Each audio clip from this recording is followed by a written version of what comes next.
Bilirler ki Müslümanları öldürürsek İslam biter. Bilmezler ki dağ taş İslam, uçan kuş İslam. Bilmezler ki alem İslam'dır. Ином, а это видео реально правда?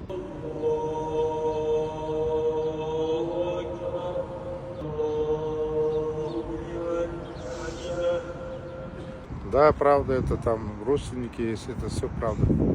Bu gözəl şah ayımız olan Ramazan ayınız mübarək olsun. Ürəyinizdə olan bütün gözəl dualar, mən gözəl dualar deyirəm. Bütün gözəl duaları Allah qəbul etsin. Oruçlarınızı Allah qəbul etsin. Namazlarınızı Allah qəbul etsin.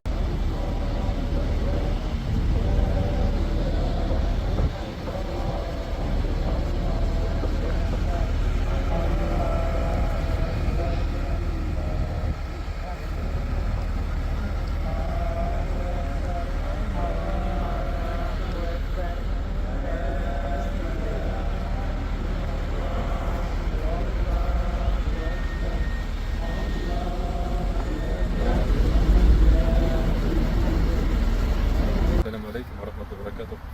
Уважаемые братья и сестры, уважаемые подписчики, всех вас приветствую с благословенным днем, Йом Джумра. Аллах примет все ваши садакат на пути Всевышнего Аллаха Субхану Тааля. Строительство краевой соборной мечети города Перми по адресу Бульвар Гагарина, 74 продолжается. Вносите свои сбережения, свои садакат на пути Всевышнего Аллаха Субхану Тааля. Пусть Аллах Тааля примет все ваши благодеяния, садакат на пути Всевышнего Аллаха Субхану Тааля.